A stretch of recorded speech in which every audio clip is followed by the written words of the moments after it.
It's your daily dose of Donna, and today we have a very special weekend edition. You know, I'm normally Monday through Friday, but every so often I get an opportunity to bring you something extra, a bonus episode. And today is a bonus episode featuring my new friend, although I feel like we're friends for a long time, Daniel Ryan Spaulding. Daniel is a kind of accidental activist. I learned so much about him in this conversation, but you're going to get to know him too. He is he was once an actor, now a comedian, an incredible comedian, and he happened to see for his own eyes what was happening after October 7th.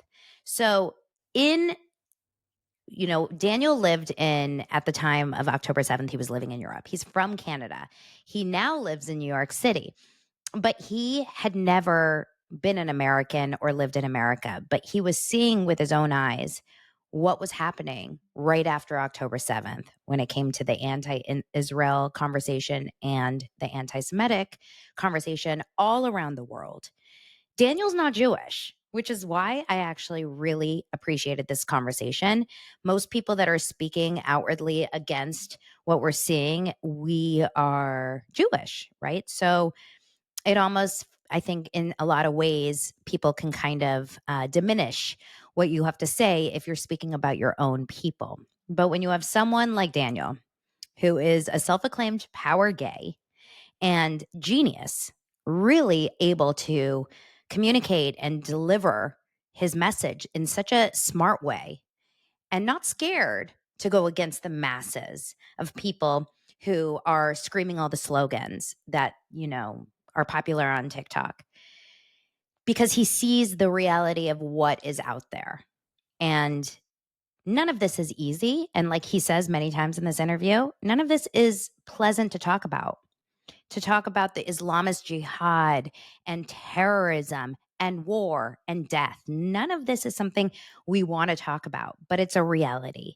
And at the end of the day, this is not the first war. It surely will not be the last. But why is this case so different in the world, right? Why is the story between Israel and Gaza captured the world's attention unlike any other war in recent history? What exactly is it? And it comes down to the bigger picture behind. I learned a lot in this interview. I really did. I didn't know kind of how layered it all is. Of course, my family is Israeli. I've been to Israel many times. I was last in Israel in June of last year of 2023. And we had a fantastic time. And who knew that just in a few short months, everything would change? But I think this conversation is important to be had. And if you do not agree with Daniel or with his thinking, maybe it's even more important that you listen. Because I think the worst thing we can do is close ourselves off to only listen to people with whom we agree. I don't think it's one or the other. It's not a zero-sum game. It's just learning the reality of what's happening, seeing that it's so much bigger than maybe what you're seeing with little clips online, and recognizing that this is a huge historical issue. It's been going for years and years and years, way before October 7th. And there's a big story behind it. To me, I'm an advocate for Israel. Do I agree with everything that they do politically? Sure. No, of course not. Of course not. But I also don't agree with everything America does politically. But I love being American. I love America. I'm proud to be here in America. And I, love my country. And I think that I feel the same way about Israel. I think it's important to be able to look at people separate from their government. And I mean, the debate of this week, if anything, that should show, like, are you exactly who your president is? No, not at all. Israel is a cultural, beautiful country, and it's filled with so much history and so many different religions, so many different types of people, a huge gay population. They are very accepting of people from all countries, all colors, all looks, all sizes. And it truly is a melting pot. There's so many misconceptions, I think, out there about Israel in general.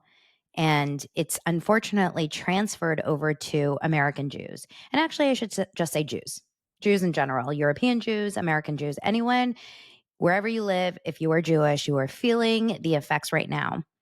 The fact is, we're in another war of anti Semitism. And growing up and having been a granddaughter of a Holocaust survivor, I never thought we would ever be in this situation again, in my lifetime at least. But, this time we're speaking up, we're fighting back, and we have voices.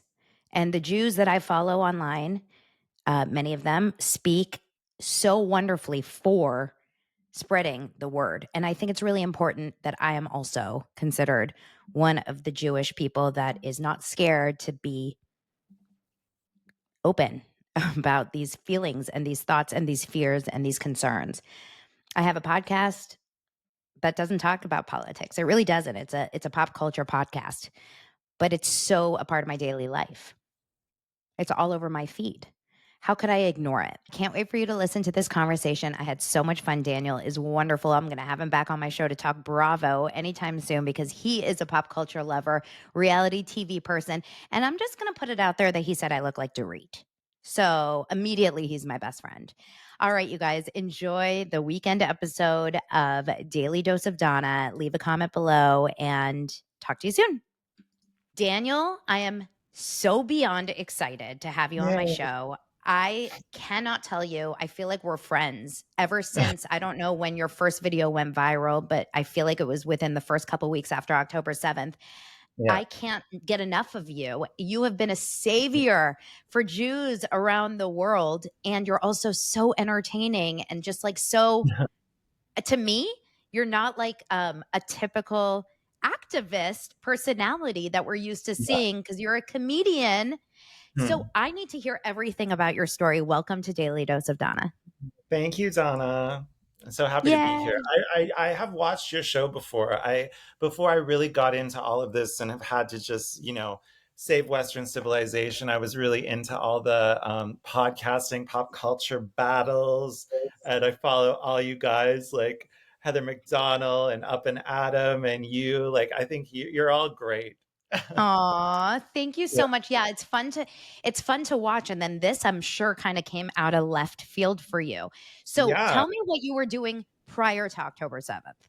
Well, I'm a stand-up comedian, Mhm. and I mainly was living in Europe. My career was mainly overseas. I grew up in Canada, Okay. uh, and I always wanted to be an actor. And I did do a little bit of acting in my early 20s, but I didn't really enjoy the process of auditioning. And I've always been a very like someone who takes a lot of initiative, and I'd like to be in control of my life. So then I started to do stand up in my 20s and I loved it. And so that's sort of what I ended up pursuing. And I left Canada mainly because it's so boring there. Like it's, What part of Canada? I grew up in Vancouver. Hmm. So Vancouver's nice, but it's just very culturally dead. It's, it's for people that love the outdoors and nature. Not you? And no, I don't care about nature at all. I like big cities and I like to be around hot gay guys and talking about life and culture.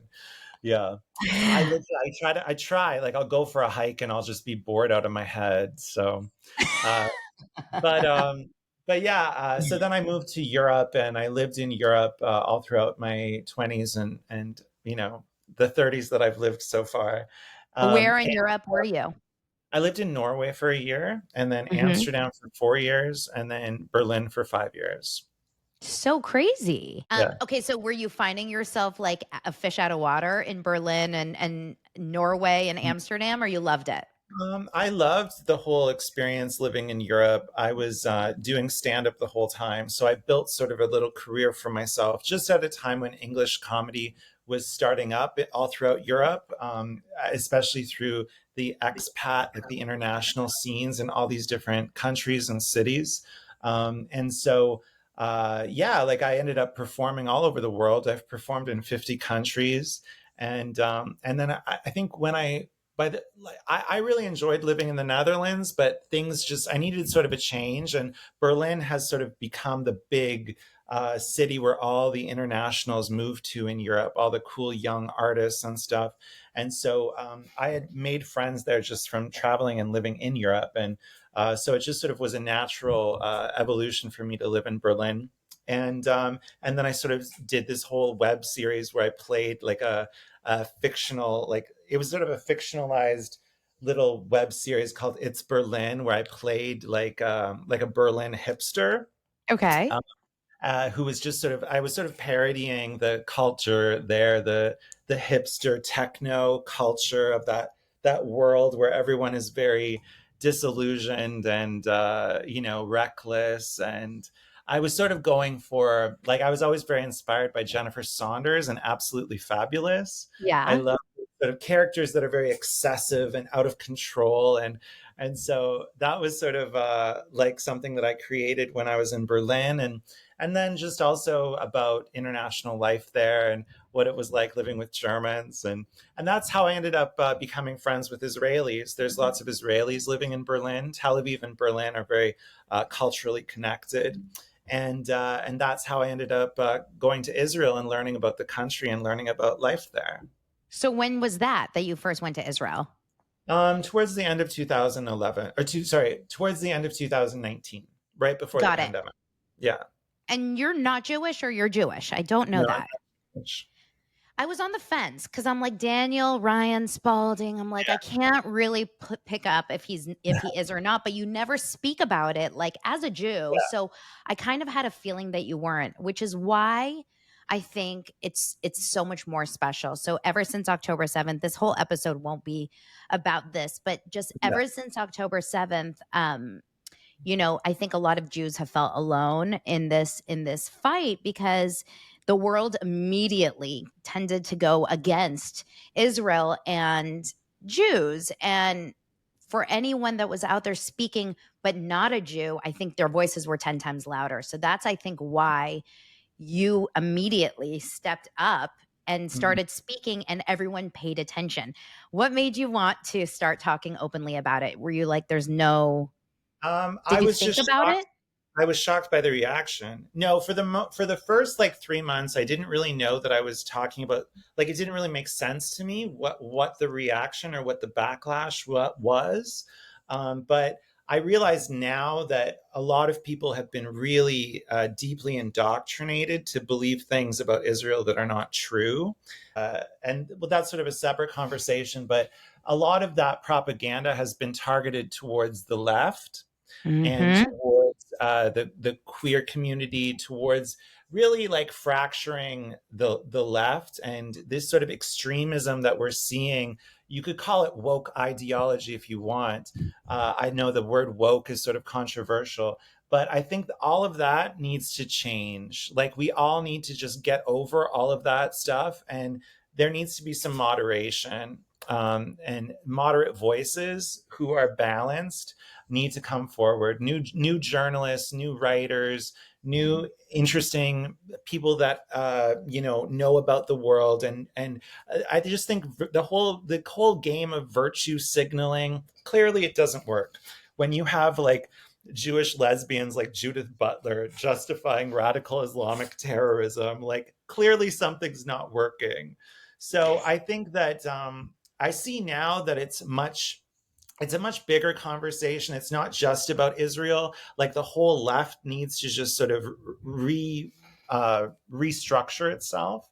But for me, I was just shocked by the idea of terrorism being seen as resistance fighting, or clearly, like these people have a completely distorted version of history, and the story they've been told is not true. This is sort of lots of recycled Soviet propaganda with a lot of really scary Islamist ideology that I certainly don't think is compatible with democracy and freedom and what I choose to see as Western civilization and the West. Like I think a lot of people are pro Israel. The problem is that they're scared to speak out and they're Okay, scared to so offer support. yeah, this is a really interesting take on it because I mean, we'll have just an open, honest conversation about being creators in the online space. You're Mhm. a comedian, you have a popular Instagram. Obviously, I think you've grown tremendously. Am I wrong since this? Yeah. Yeah. Yeah, I was but you've already also lost. yeah, I was already like growing because I was moving to New York. Like I moved to New York on October 16th. I'd been planning to move to New York Crazy. for a year. And Crazy. that's one of the reasons why I think that like it was this sort of like divine intervention because I left Berlin. I did the first two videos and then I left to Berlin. I left Berlin to New York. Sorry, I'll re-say that. I did the first two videos and then I left Berlin and I came to New York October 16th. And then when I arrived, I ended up becoming friends with different Israelis and Jewish people because of those first two videos. So I was Wow. never in Berlin to deal with any backlash from people in my life who were sort of raging anti Semites. And so I was able to kind of keep going in this supportive, like Jewish bubble. And all the while, I was just sort of saying what I thought and my perspective. And whatever little noise I was getting on, whatever noise I was getting online, I just thought it was stupid. Yeah. But let me ask Yeah. you a question because the noise of the anti-Israel crowd is Mhm. loud, right? They're loud and they're predominant online. Like if you look online and you see likes versus content amount, verse for pro-Israel or anti-Israel, it's a huge difference. Yeah. When I started speaking about this, it was by accident. I am not an activist by any means. I'm talking about pop culture, but I'm also a proud Jewish person. And my Yeah. mom was in Israel. She was in Tel Aviv on October 7th. And Oh, I wow. was panicked because we didn't know what was happening. And already I remember I came on the air on October 9th, that Monday, and I was already crying, not because I was scared for my mom's life, because I was scared about what I was already seeing within 2 days after Yeah. October 7th of this online, against Jews. Like, it was so fast. It was so quick. I remember, to bring it to, like, a Bravo perspective, PK, Dorit's, I guess, ex on, Yeah. Oh, Beverly Hills. they're separated. I I forgot about know. that. I know. I can't wait for this season of Beverly Hills. Apparently, Kyle Richards and Dorit are like at odds this entire season. But Wow. PK, the day of October 7th, Saturday, here in Los Angeles, PK gets on his Instagram, he posts a picture of the Israeli flag and he says, I'm praying for Israel. May they, defeat these terrorists by any means possible. That's what he writes. And I remember there was content creators, Bravo content creators on that day who reposted that and said, "Wow, he's promoting violence." And I was like, "Oh my god, this is not even 6 hours after hostages were Right. taken and, like, murdered." Yeah. It was Yeah. so wild. It was so fast. So I remember feeling like, "Uh-oh, what are we walking into?" I'm a 43-year-old woman, like, I grew up scared of the Holocaust happening again, but also Mm. thinking, "Never again," like, never again, obviously. Yeah. I send my kids to a Jewish school. I'm very proud being Jewish. I would never think twice about wearing a Jewish star, and all of a sudden, this was, like, the first time in my life where I was actually scared. So, you speaking up for this side, have you received any death threats? Have you received any severe hate? Have you, like, seen DMs that have scared you? Anything like that? Um, no, but I'm also, I have a very thick skin. A Mm, lot of people, because of years of traveling and doing stand-up comedy, you have to have such a thick skin. So a lot of things don't phase me the way they would phase other people. And I'm yeah. also sort of oblivious and like living in my own world. But that's a good thing in this situation. That sort of little bit of lack of awareness that I might have. But I just think, I never really understood it. I never really understood this hate because, like, it's not, this is the biggest thing people need to understand. This isn't about Jewish people or about Israel, it's about the entire Western world. Like, Mhm. October 7th was an attack on democracy. It was Yeah. an attack on the free world. It was an attack on our values.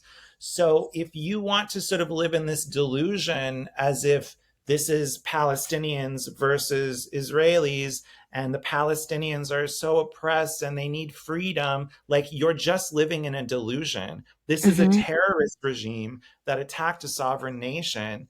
And this war is really about destroying the West, the entire West, like your life, your family, your democracy, your freedom. Like, it's not, you think that the Antifada revolution is just going to happen in Israel. No, no, no. They're safer in Israel than we are. They have the Iron Dome. Everyone in Israel and loves their community and cares about each other. We're in, the danger is in here, man. There are some crazy people out there. Yeah. So, you know, I just think it's all ridiculous. Life is not a zero sum game, and all of these forces, like I think a lot of people, when they first posted something in support of Israel, boom, they were hit with Russian bots. I know I was. My Amy first video Schumer. got like 10,000 comments and create, Yeah. like I got these Same. like thousands and thousands of messages, and I didn't care about it. Like, I was like, whatever, I don't even know what this is. Like, but I imagine someone who, you know, is not, hasn't ever dealt with online hate before, that could be very shocking and scary. I think a lot of it is just like, it's not as bad as we think, but it's still bad and it needs to change and we need to do Yeah. something about it. But yeah, sorry, go ahead. Well, let's talk about like some of these, you know, arguments online about Sure. why Israel is in the wrong, you know, et cetera. Because I already know that once I release this episode, there will be comments saying, but look at what Right. Israel's done, bombing this, and this and that. Do you have like your answer? If I just like went to you with some arguments, you know? So, Sure. but Israel has killed, you know, so many innocent Palestinians, like way too many innocent Palestinians. So, like, they clearly are in the wrong. What would you say to that? Well, first of all, we don't know what the death toll is because Hmm. the numbers that we're getting are from Hamas and they lie. Terrorists lie. So, if we were to take the numbers that they have, which is about, I think it's about 35,000 right now, we have to remember that the IDF estimates that like at least half of those are Hamas combatants. Terrorists. So Yeah. it's not as if this is 30,000 innocent people that were killed. Like, at least half of them are combatants. And if we're going to take the word of Hamas, we should also be taking the word of Israel, which is our ally. The other thing that people, don't think about is the fact that in terms of women and children who are killed, Hamas trains child soldiers. They're a terrorist regime. So if a Hamas combatant is 16 or 17, they are not counted as a combatant. They're counted as a child. Hmm. So this is something that we also have to consider. We don't know how many innocent people have been killed unintentionally. The other thing is they have both a human shield strategy. So they like those numbers. The death toll also includes people that Hamas has killed of their own Hmm. people, because this is Hmm. not a war where there's one army that's protecting its people and another army that's protecting its people. It's an army, there's one army that's protecting its people and also has to protect the civilians, and another army that is doing everything it can. It's not an army, it's a terrorist regime. They want the death toll to be as high as possible. This Of is like when, course, it makes them look like the victims. In the more people dead in Palestine, in Gaza, is better for their whole yeah. PR campaign. It's a PR campaign, and I think that like a lot of us see it as that. Yeah. And if people say, well, how do you prove a human shield strategy? Well, there's 500 kilometers of tunnels and no bomb shelters. The terrorists are in the tunnels and they Hmm. won't let people into the tunnels. Like, if like that is the most obvious, ridiculously obvious side of a human shield strategy. Like if But you have a hurricane or a tornado and you have a bomb, a little shelter or a basement, you're going to put the people you love in there to yeah, protect them. And in this case, they have the place to protect them, but that's where they're protecting themselves. They're not putting their kids and their wives and their yeah, sisters in right, there. yeah. The other thing is to like people don't realize Israel has been completely disengaged from Gaza since 2005. Five, They could yeah. have done anything they wanted with it. They could have built a nation. They could have, they could have had their own nation for 18 years. But they decided to use this opportunity to create basically a terror state, which is like everything is built around like launching a war against Israel, which is now Hmm. what's happened. So, you know, they I was going to say the other thing is like their education system, they've radicalized the Gazan people. So they also preach martyrdom. This is the idea not just of a human shield strategy, but a self-sacrifice strategy, Hmm. where Hmm. sometimes people intentionally don't leave buildings, or they intentionally don't let their children leave buildings, or Yeah. and it's a very sick thing to even wrap your head around, that people would want to die or want their children to die. But this is radical Islam. This is radical jihadist ideology, and it's very unpleasant to talk about. Yeah. But if you're going to be throwing these accusations, especially at Jewish people, and blood libeling them and blood libeling uh, Israel and the IDF, then I'm sorry, you need to be confronted with this reality. Yeah. And it's not a pleasant thing to talk about. People want to project their own compassion as good people onto others, where there might not be. Not everyone has the same values as us. Not everyone Okay. values life.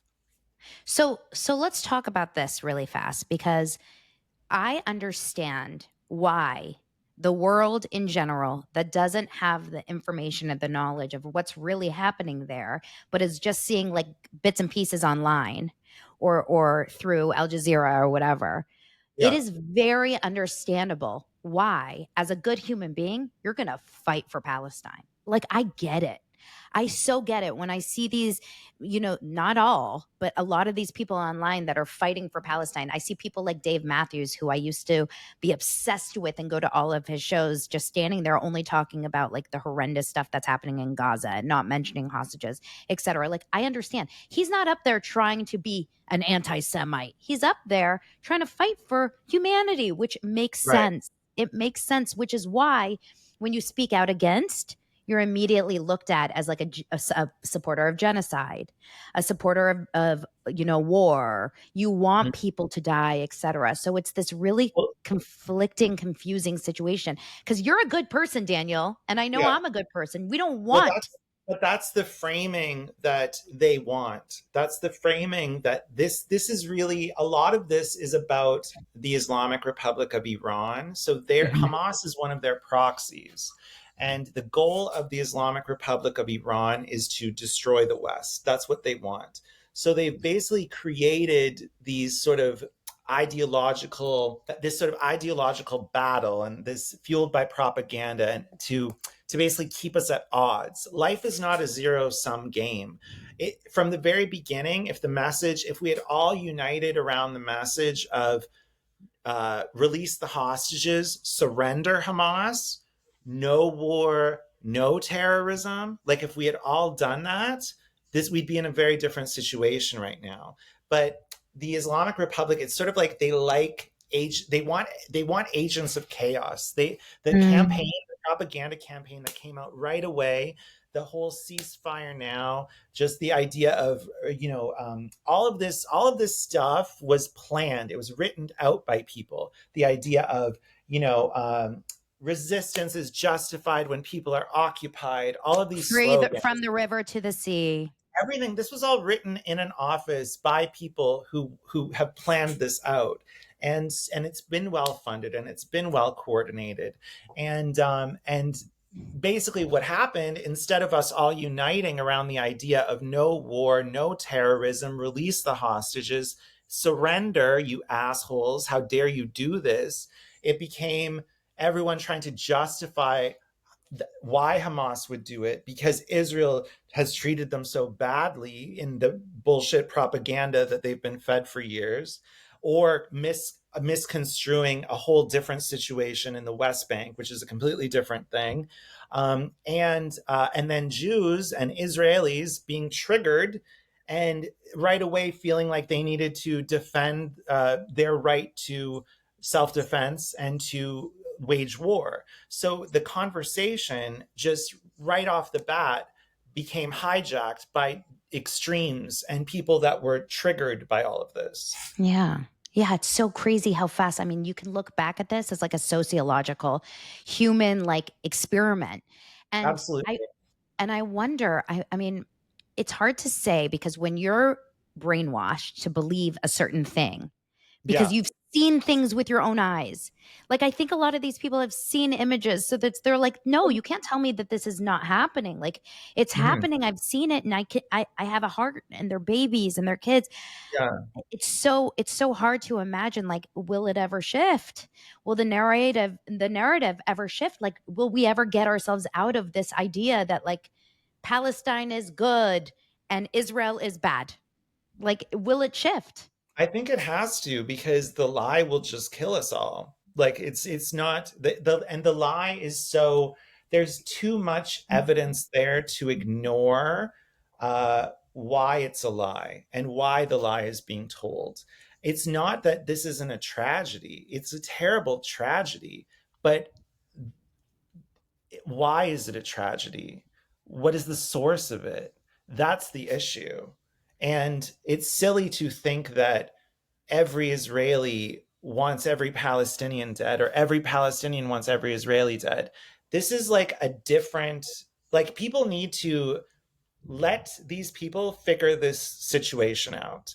Mm-hmm. And we in the West need to hope for peace and demand peace, and also just hope for more democracy, not less democracy. The idea of Israel being destroyed, or us distancing our relationship with Israel, or cutting ties with Israel, Israel is the future of the Middle East. Mm-hmm. Like, the whole reason this war happened is because Israel was so close to signing a peace treaty with Saudi Arabia, which would have basically changed the whole dynamics in the Middle East. And really, a lot of this is sort of between Saudi Arabia and the Islamic Republic of Iran. Um, Mm.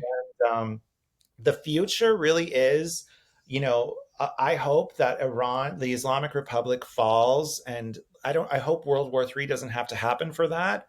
But the idea of a Middle East without all of that Islamic extremism, for women to be able to, vote and work and be in academics, and for gay people to have rights all throughout. Like, imagine a renaissance of the Middle East where people can travel between Syria and Lebanon, and all of that extremism is just gone. Like, that can happen with Saudi Arabia and Israel as a partner in a future for the Middle East. And I think it's a beautiful possibility that we have ahead of us.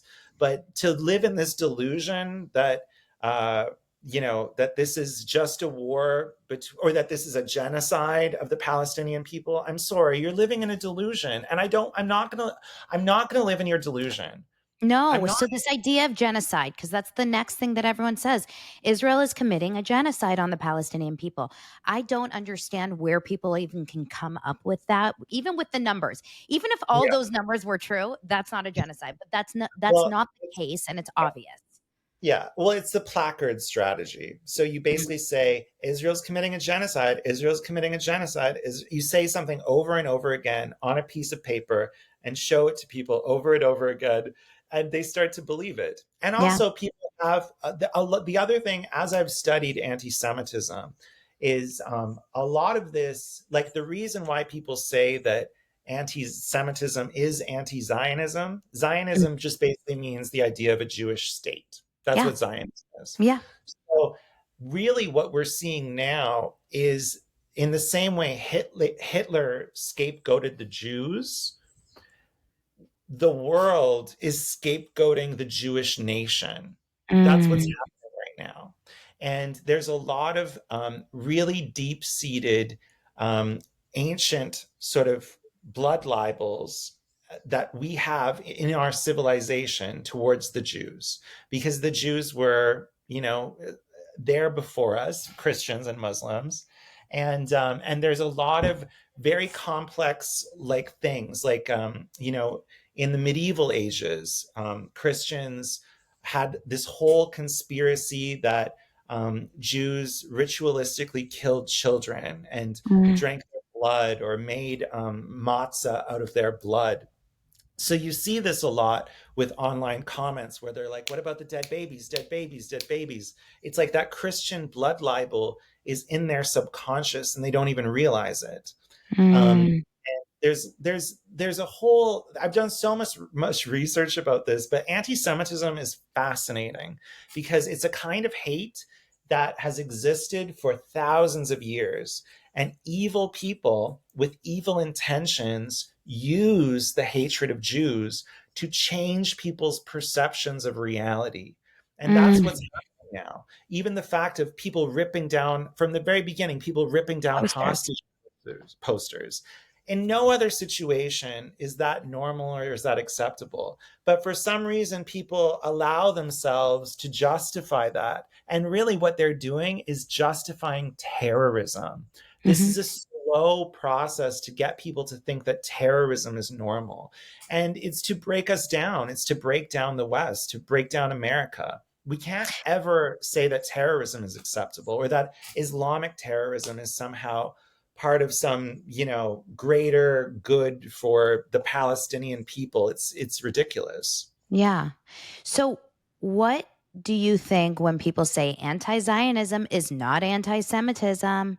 It's not the same. Would you say, in a nutshell, it sort of is? Or no, it's not It the same? absolutely is. It absolutely is anti-Semitism. It's hate. There's 11 million people there in Israel, and also not everyone who lives in Israel is Jewish. Hmm. There's 2 million people who are Arab, and there's Bedouins, and there's Christian Christians. Muslims, Muslim Arabs, and sorry, Christian Arabs and Muslim Arabs, and Druze people. Like Hmm. Israel has everyone, every citizen of Israel has equal rights. It's not an apartheid state. All that stuff is, it's just a misconception. But to devalue the Jewish nation is to devalue the lives of Jews. If you're saying that the Jewish nation shouldn't exist, you're basically, that's the first step towards saying Jews shouldn't exist. Yeah. And you have to understand, like, there are other religious minorities in the Middle East or in the East that could have their own state, which is why the idea of Zionism is so demonized, because this sort of Islamist ideology, this Islamic colonization of the East, Islamism, which is basically, people think that to speak out against Islam is Islamophobic, but really, or that you're a white supremacist for doing that. But really, if you look at all the qualities of white supremacy, the suppression of women, the suppression of gay people, the suppression of minorities, terrorism, crime, all the things that white supremacists do in the West, that is what Islamism is in the East. It's the same. Mm, White supremacy in the West is Islamism. So these groups like the Muslim Brotherhood, the Islamic Republic of Iran, the Houthis, Hamas, ISIS, Al Qaeda, these groups are the white supremacists of the East. There's one religious minority, like the Kurds, the Yazidi people, they could have their own state. The only difference between a Jew and a Yazidi person is that the Jewish people have a nation and they have an army protecting them. The mm, Yazidis don't. There's like 7,000 women over the past 10 years who have been sold into sex slavery in Syria and in Iraq, this minority. And horrible things happen to them because of ISIS in Iraq. And yeah. so people have to understand the reason why Zionism is being suppressed and demonized is because of that. It's not because it's a some horrible concept. It's actually like a very powerful, beautiful, amazing concept that threatens this idea of an Islamic caliphate or the idea of Islamic colonization. Yeah. Oh, it's such a big issue, and you're Yeah, showing me just in this conversation how kind of like insular people have made it. They've made it yeah, so small, and there's yeah, so much history. There's so much. And if you have ever gone to Israel, which I know you have, and of course I have, it's I think to step a foot into that land and yeah, into that state, into that country, whatever, you're going to go immediately and you're going to feel differently because it is a melting pot of yeah, cultures, of traditions, of people from everywhere in the world. You had this beautiful reel where you were sitting with black Jewish yeah, Israelis, right? yeah, Were they all yeah, Jewish? I couldn't remember. yes, I don't remember. yeah, And they yeah, were it was so interesting to hear their accents, but, like, to see a different look, and I was like, I hear my mom, but I see like, it's so kind of yeah. cool to see. Yeah, it's And so interesting. Like the Jewish diaspora, like that's the thing. People have a completely different misunderstanding of what Israel is Mhm. versus like American Judaism and the Jewish diaspora Mm. here. Like Israel is a Middle Eastern country. It's Yep. not like everyone is, Woody Allen and Fran Drescher and they just moved to Israel. But even if they did, that's okay. Like Israel is still their indigenous homeland. Yeah. But the beauty about Zionism is that these Jewish people have been expelled from Israel for millennia. And so they ended up like, there's a whole tribe that ended up in Ethiopia. There's a tribe that went to India. And so there is every kind of Jew in the world. And what unites them is being a Jew. So in Tel Aviv, like I tried to explain it in that video because people don't even see each other as black or white or brown. They're just a Jew. Mhm.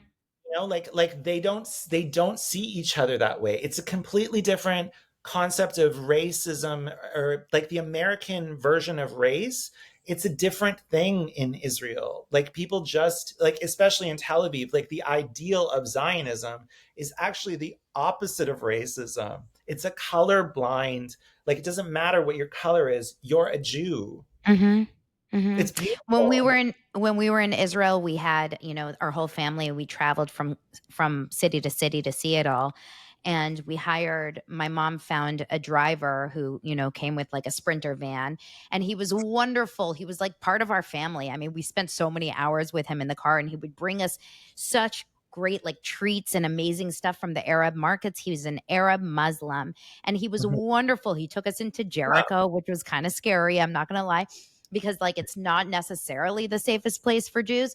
But we went into Jericho because we had a flat tire, and he's like, "Oh, but the best falafel is here," and he went out and got us yeah, falafel. Like it is like it's a magical place. And yes, yeah, no country is perfect. No country is yeah, perfect. And there are issues in the government in Israel, just like there are in America. And you would yeah, never be able to look at America and say, it's perfect. But would you want to live anywhere else? Really? I mean, come on. It's like yeah. you have to look at things in a bigger perspective. Yeah. So, Or just don't talk about it. Like if you're not willing to, if you don't want to do the work and you don't actually want to learn anything and you don't want to have compassion, like at some point you're just hating Jews or just yeah, hating Israel. Like this yeah, isn't actually about peace. You're just weaponizing the suffering of people to be a dick. And I think yeah. most people see it. Yeah, I mean, I hope people are seeing through. I saw a video last night and I got like a little sense of hope. It was from a Baltimore Orioles baseball game. Did you see this online? Yeah. It's like in the middle of a game, all these like big, like beer drinking Americans, and it's like a Yeah. free Palestine situation. All these young kids come up with like these flags and they're just like, get the fuck out of here. Yeah. Fuck you with this free Yeah. Palestine shit. I think people are at that point I now hope where so it's that we're like, going to start to shift. the problem is like we're experiencing it the most because we're like this is all happening on the left and in the gay world and in the queer world and in the feminist world and in the in the African in the black community. Like it's a lot, in on our side and in the Democratic side.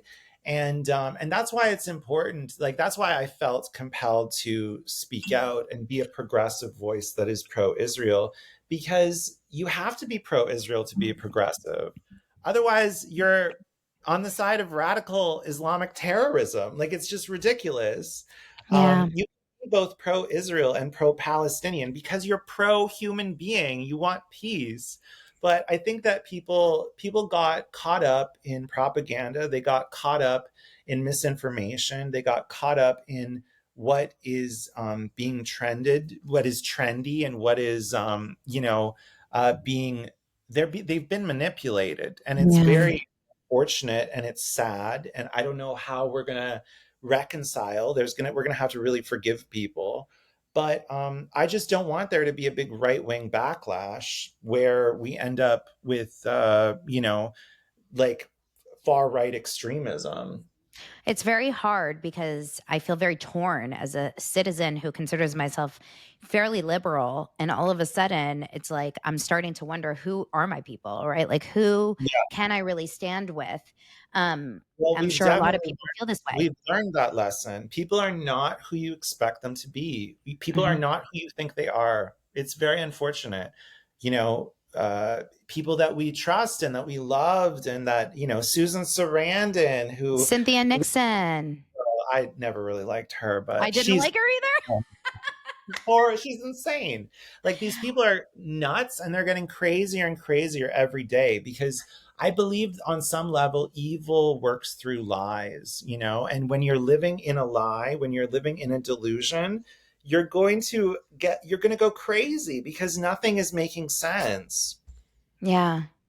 Do you think like do you wish and I guess the question is like there's people like Deborah Messing, right? uh, Who came out of left field and spoke so strongly and continues to on a daily basis, speaks so strongly for Israel and for the Jews. She's traveled to Israel, she's gone, yeah, and she's like one in like such a small amount of Jewish, entertainment, celebrities, yeah, reality stars, this and that. Like so many people, they're so silent. And it's gotta be frustrating because you're carrying this like on your back. I mean, I see your yeah. your videos. You're number one, you guys, if you're not following Daniel, I don't know what's wrong with you, but if you go and follow him, just like watch his videos. They're edited incredibly. The way Thank you. you speak, you don't write these speeches, they just come out, right? I mean, it's No, insane. I write them. Yeah, yeah. Like when Mhm. you're standing there at the park and you're talking, it's like it's a written thing because it's fantastic. Yeah, yeah. I usually write them out or I improvise them, And and it's your shoot hands. it. It's the way you do this. You Thank always go, you. when do you do that? You're brainwashed by terrorists. Yeah, I thank you. I think that Amazing. I just figured I had a moral responsibility more than anything, because I could see the truth so clearly, and if I could empower other people to speak out. The thing is, people need to understand the whole Hollywood is pro-Israel. Like the people that are wanting to do this pro-Palestine stuff and buy into this, it's all people like Macklemore, or people that are like already rejected from Hollywood and are trying to get like this. They're trying to get something. They're trying to get attention. But like to actually like that's why I think that like Cynthia Nixon is really like the only way she's been able to speak out is because she has two really big HBO deals. And like so she's sort of like She's it's set. and She's like they, already set. yeah, exactly. Like, and it's really hard to fire her because she's like two main characters, but like no one has any respect for her. She's a lunatic, and I think her career needs to end as What do well. you Like, think is Sarah Jessica Parker is going through on set with her? well, Like the that thing is is, what I'm wondering. well, I think, see, this is one of the reasons I've been going after these celebrities, to try to get out of my echo chamber and like put people on the spot. This is sort of my little evil genius plan of it all, um, because because what I've realized is that well, not all celebrities are that educated, And there's a lot of even Jewish celebrities who still don't really know that much about Israel, like unless they've gone there. There are some is like American Jews who really don't know anything about Israel. And they don't know the history of like all the Jews that were expelled from North Africa, and they don't know that there's like Syrian Jews and Moroccan Jews, and like it's very surprising to me. But the other thing is, people who are very wealthy live in a bubble, and they're not out in the world in the same way you and I are, where we're going out to bars and restaurants, and we have like this network of lots of different people. There, Jerry Seinfeld has been a billionaire for like 30 years.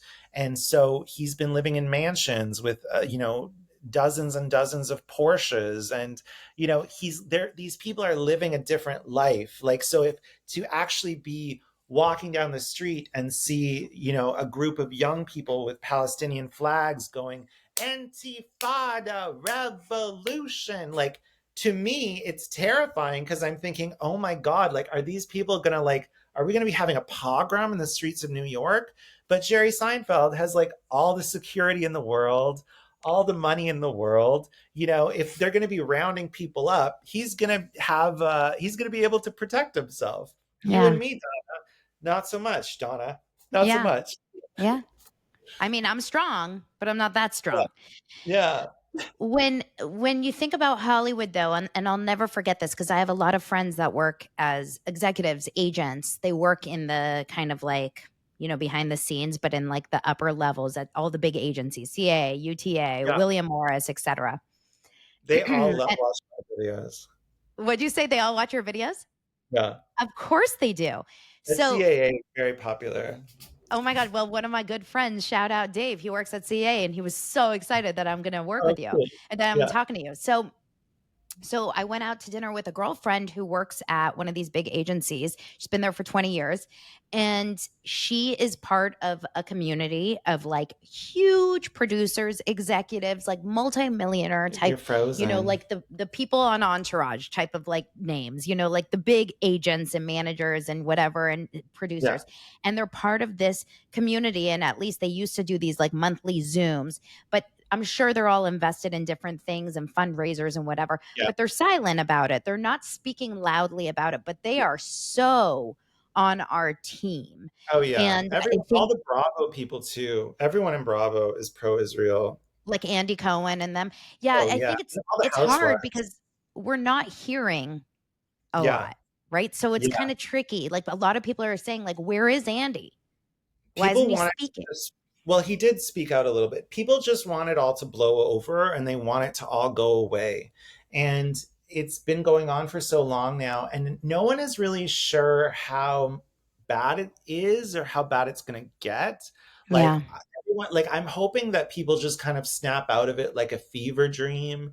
But the Hmm. problem is anti-Semitism is different. Like when it takes hold of a society, it can really change things. And these aren't pleasant topics, to start talking about radical Islam and the Muslim Brotherhood and Like the on Watch What Happens Live. like I don't know. I think I need to have a talk show where I talk about this kind of stuff in a way that's fun and gay and sparkly, and but at the same time, like I think it just needs to be a broader, like if I could do like a Bill Maher kind of politically incorrect show, like that's like gay and fun and talk like just something like that. I think that'd be really good for Bravo because reality isn't, a lot of these reality shows are drying up, Maybe Oh they my need a God, new late no night show, question. like a It's been like political such a late night dead summer. show. That's why I'm obsessed with Love Island this summer. That's like all I'm watching because there's nothing really on Bravo right now. Bringing in the politics and everything, it is so controversial. But But nice honestly, because Comedy Central does it. Comedy but Central also, has. I was just about to say, don't tell me that Real Housewives of New Jersey isn't just as controversial. Have you seen some of those Teresa fans? I mean, like, people are intense in this reality landscape. Like, Yeah, I can't believe how angry people get yeah, over if I don't share their opinion over who I am team of on one of yeah, these shows. So, yeah. adding politics in the mix, yeah, I mean, it may be a little bit like dangerous, but What does it it's part of our matter? landscape. It's part of the Absolutely. world. 100%. And also, I want to show that I'm so tired. I've watched The Daily Show recently. Like, I haven't watched it for years. They hate America. Like, all these Fox News people for years and years, when they're like, they hate America, I was like, oh my god, you're so stupid. Now I see it. I'm like, they could you say anything positive about your country? Like, I like America. I like that I have rights here. I like that, like, I am safe here. Like, let's talk about some of these other places in the world that are terrible. Wait, Like, but this is a really interesting shift that happened because a few years ago, like 15 years ago, you could carry an American flag and that would be a positive thing. And now I yeah, feel like if you are sporting an American flag on your hat yeah, and it's not July 4th, people are yeah, immediately like, whoa, that is a right winger. That is a patriot. We should be so damn lucky to be here in America and like proud of America. And that doesn't yeah. necessarily mean that you're a Trumper because you like No. America. Yeah, we've unfortunately, and I don't know if it's something that happened before Trump or after Trump, but like America is an extremist country. I I thought we know. were slipping into extremism, but we actually are there. And I think I've so never too. lived in America. I've only ever lived in Canada or Europe. Oh, Um, wow, that's so true. so I'm still kind of an outsider. Like, I watched all your media, like in TV shows, but I'm not American. So, but I love the fact that I live here and I love New York, and I think it's great. So I have a real fresh perspective, I think. I just think that everyone needs, like, these powers that want to destroy America and want to divide America, like, they're doing a really good job Mhm. of like getting everyone to hate each other. And that's Yeah. what this war has done. We're all in these little echo chambers where we're only seeing the information of people we agree with. Yep. And we can't, no one wants to have a conversation. No one wants to have a debate. No one wants to just like love each other. You say the smallest thing and everyone just hates each other. Democrats hate all Republicans. Republicans hate all Democrats. And we need moderate voices to be able to solve problems and communicate. Like, otherwise we're in the extremes. And that's Yeah. why anti-Semitism always happens when there's extremes. Yeah. Wow, it's so interesting. It's a huge discussion and it's a bigger conversation obviously than we Yes. can ever get to. Do you Everyone still needs make this. Everyone needs, and Jewish people as well, we need to like broaden this conversation to have it be about democracy and the free Yeah. world. Like, that's the most important thing. Yeah. Do you think do you think that you're going to ever how are you going to ever move on from this, or is this going to be like your new normal? You're always going to talk about politics. Like, can you ever step away from it, or now you're so in it that you can't imagine like going back and talking about your jokes that you were doing before? No, I think that like, I definitely kind of went quite deep into this, but I think I had to because no one else was. I'm just Yeah. someone who says, like, I'm not afraid. That's sort of my brand. I'm a power gay. Yeah, power gay. So like, I Are think you I'm just, selling those shirts?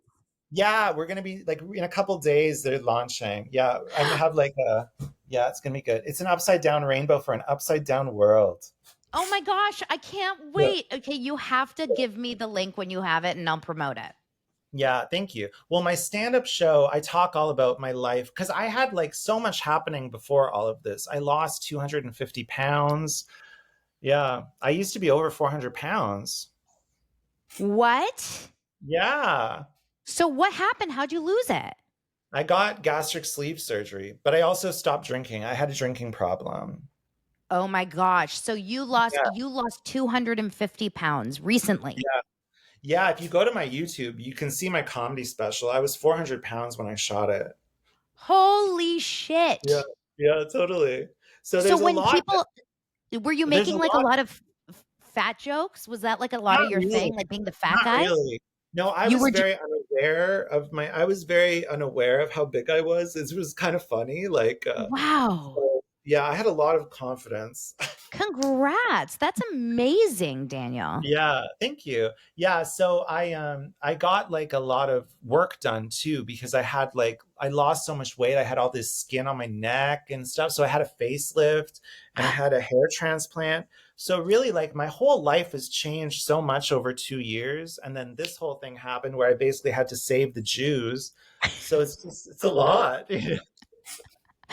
Are you So finding yourself some good men out there, some good Jewish men? oh, you know what? Like my life is so much fun in New York. Like I really, now that I'm skinny, I have so many beautiful clothes and I go shopping and I go out to lunch with friends. Like I'm really living like my best life. I'm living like a gay sex. I'm living what Sex and the City actually was, because Sex and the City was all written by gay men. Yeah. Like even though it was women living that life, like I'm actually living the actual Sex and the So City. are you And Samantha?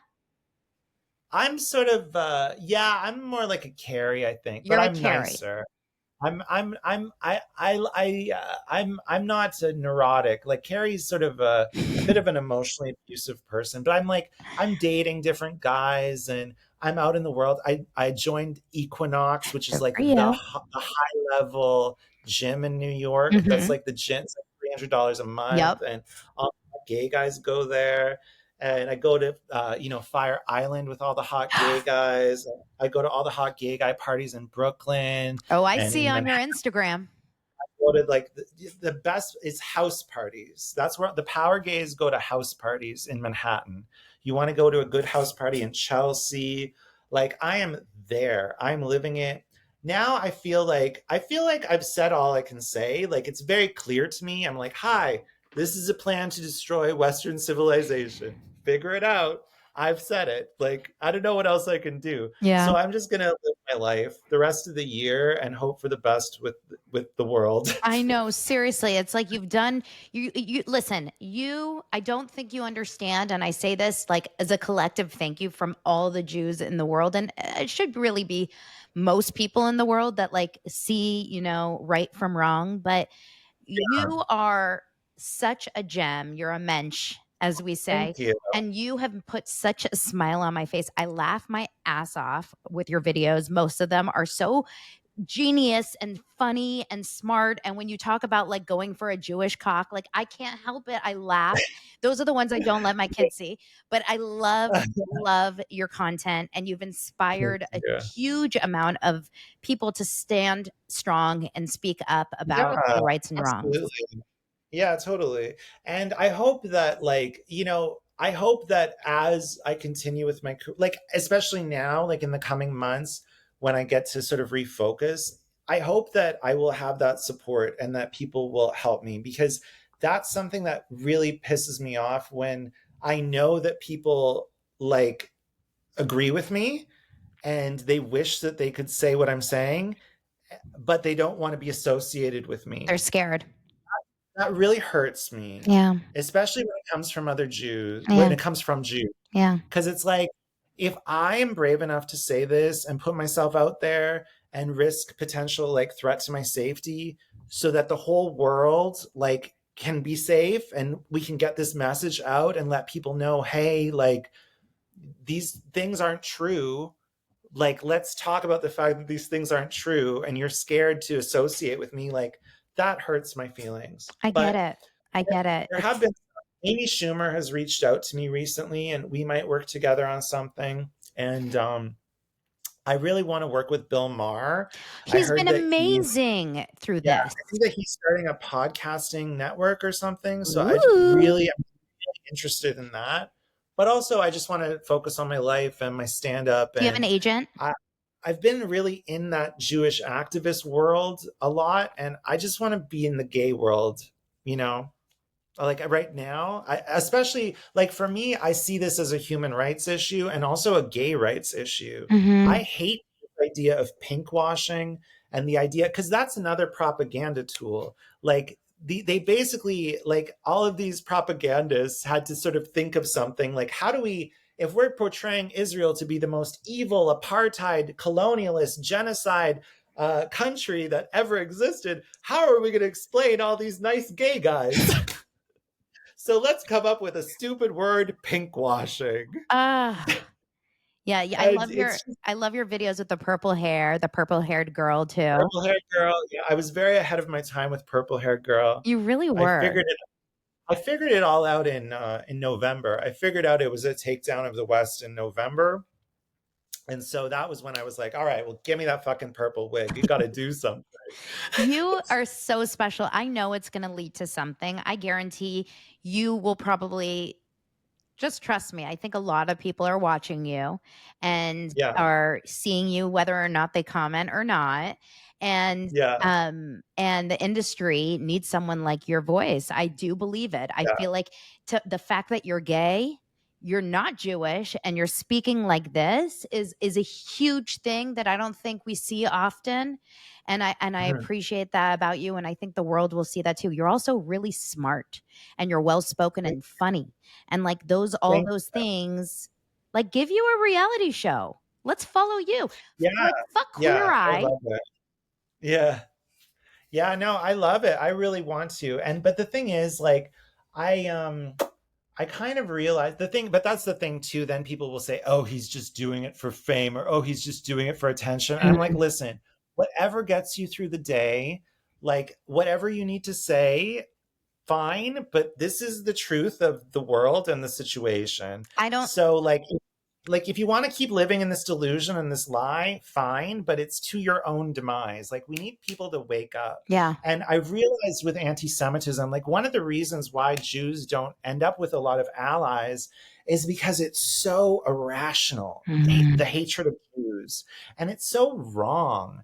And it's just, I grew up watching all these amazing TV shows from the 90s, like Seinfeld, and all these characters set in New York with, that whole Jewish world of New York. And I always thought they're the best writers and so funny. And they've given so much. Like the Jewish story is the American story. It Mm. is like Jewish culture is Hollywood. Hollywood is a marriage between Jews and gays. Like there were all these filmmakers from the 40s that had to flee Europe, and then Mm. these Jewish businessmen who were working in the garment industry saw an opportunity, and they were already working with gay men in vaudeville, like supplying fabric for costumes.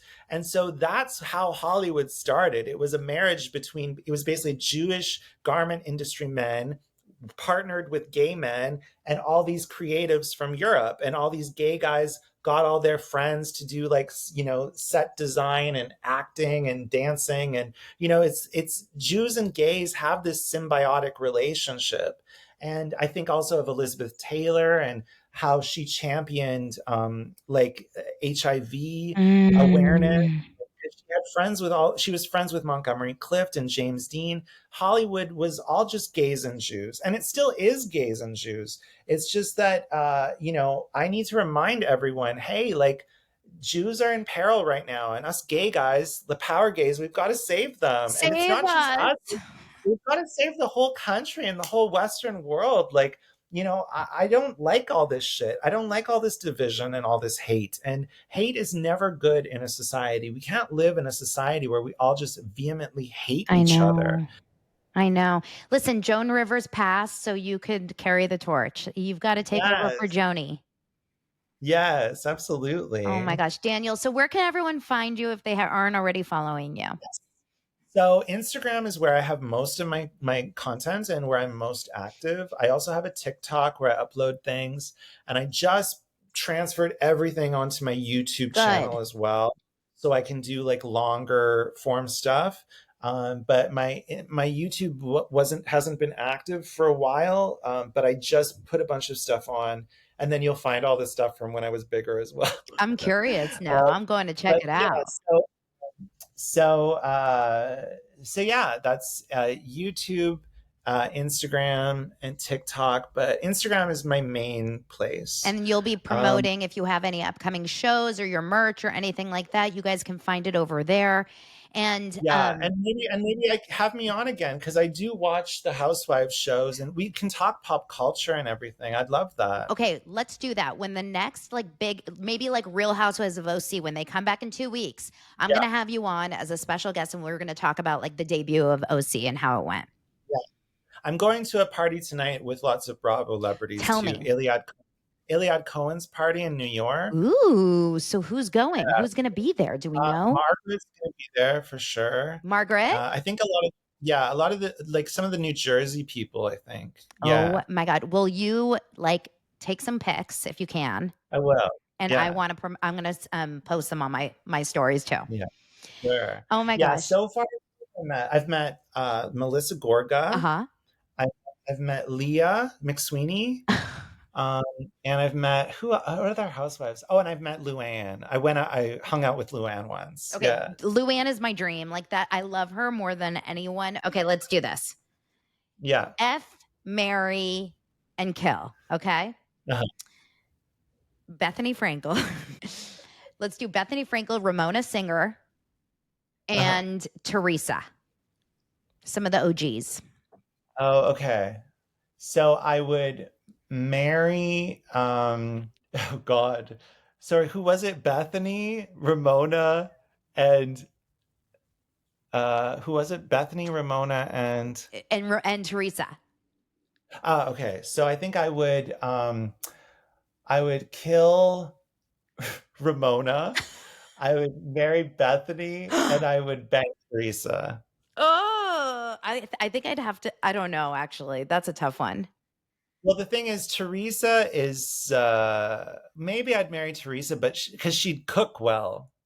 Yeah, maybe. But Bethany has money. Bethany has so much money. Bethany is a really nice, wealthy woman to be married to, but then that Yeah, means she has to like talk to you all day, every day. she's high strung though. She's very high strung, but I think maybe I don't know. Maybe I it she would be needs a like power gay. maybe. Yeah. I think actually Bethany and I would probably get along. Honestly, like they're interesting women, but I don't think the Bravo like I, I just need like I can handle them for an hour or two, you know? Like I don't want to be in that world. They're a lot, these I women. always say it like this for my show because I live in Los Angeles. Obviously, I'm around a lot of these people. I see them and whatever, and they all own restaurants and bars. But I always say, I like talking shit about them. I don't want to fly too close to the sun. Like I don't want to be friends with any of these people. I just want to be able to talk about them on the show. So that's how I Yeah. look at these housewives. It's like they're just like caricatures. Like it's shocking when you see them in real life. There's some I would be friends with. I really like Kathy Hilton. I think she's a very interesting woman. Oh, I talked about her on the show this week. I talked about with the Paris Hilton and everything of it. But oh my gosh, Daniel, I could talk to you forever. Thank you so much for being here, and I hope everyone Yeah, checks you out. And you're yes. amazing. Keep going. Thank you. I will.